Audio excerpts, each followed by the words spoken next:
ചാത്തന്നൂർ ഈ പറയുന്ന പോലെ അതൊരു സോഷ്യൽ എഞ്ചിനീയറിങ് ഒരു ആ ആസ്പെക്ട് നോക്കുന്ന സമയത്ത് വലിയൊരു മാറ്റമാണ്. അത് പലരും അത് മനസ്സിലാക്കുന്നുണ്ടോ എന്നറിയില്ല. പക്ഷേ കൊല്ലത്തേക്കാണ് BJP കടന്ന് കയറിയിരിക്കുക. കവാടം. അതെ, കൊല്ലത്തേക്കാണ്. തിരുവനന്തപുരം കടന്ന് നേരെ കൊല്ലത്തേക്ക് വരികയാണ്. കൊല്ലം എന്ന് പറയുമ്പോൾ ഒരു ഇഴവ സ്വാധീനമുള്ള, CPM-ന് അത്രയും സ്വാധീനമുള്ള കശുവണ്ടി തൊഴിലാളികളൊക്കെ ഉണ്ടായിരുന്ന, ഇപ്പോൾ ആ ഒരു പ്രവർത്തനങ്ങൾ വളരെ കുറവാണ്, ഇതൊക്കെ ഉണ്ടായിരുന്ന സ്ഥലമാണ് കൊല്ലം. പക്ഷേ കൊല്ലത്ത് ചാത്തന്നൂർ BJP ജയിക്കുകയാണ് എന്ന് പറഞ്ഞാൽ നാളെ കൊല്ലത്ത് മറ്റു മണ്ഡലങ്ങളിലും ജയിക്കാമല്ലോ എന്ന ചിന്ത സ്വാഭാവികമായിട്ടും കഴിഞ്ഞ കോർപ്പറേഷൻ തെരഞ്ഞെടുപ്പിലൊക്കെ വലിയ മുന്നേറ്റം അവിടെ ഉണ്ടായി. അതെ, വലിയ മുന്നേറ്റം ഉണ്ടായി. ഓരോ തെരഞ്ഞെടുപ്പിലും എല്ലാ മണ്ഡലങ്ങളിലും വോട്ട് കൂടുന്നുണ്ട്.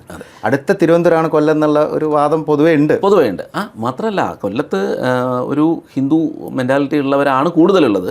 മാത്രമല്ല പല നിയമസഭാ മണ്ഡലങ്ങളും, അതായത് കൊട്ടാരക്കര ഉൾപ്പെടെയുള്ള, കൊട്ടാരക്കരയൊക്കെ അത്ര കരുത്തുള്ള പാർട്ടിയാണ് BJP. കൊട്ടാരക്കരയൊക്കെ ഭാവിയിൽ ജയിക്കാൻ കഴിയുന്ന പാർട്ടി. RSS-നും നല്ല സ്വാധീനം. അതായത് കേരളത്തിലെ ഏറ്റവും A ക്ലാസ് ഇതിൽ ഒന്നാണ് RSS-നെ സംബന്ധിച്ചിടത്തോളം കൊട്ടാരക്കര. അപ്പോൾ ഇതൊക്കെ വളരെ ജയിക്കണം എന്നുള്ളൊരു പ്രവർത്തനം, പണ്ടൊന്നും BJP-ക്ക് അങ്ങനെ ജയിക്കണം എന്നുള്ളൊരു പ്രവർത്തനമൊക്കെ വളരെ കുറവായിരുന്നു. അപ്പം സ്വാഭാവികം ചാത്തന്നൂർ ജയിച്ചതോടുകൂടി ഇനി കൊല്ലത്ത് ജയിക്കുമെന്നുള്ള രീതിയിൽ പല പ്രവർത്തനങ്ങളും BJP-ക്ക് നടത്താൻ കഴിയും. അതിൻ്റെ മാറ്റം 2031 ഉണ്ടാകും.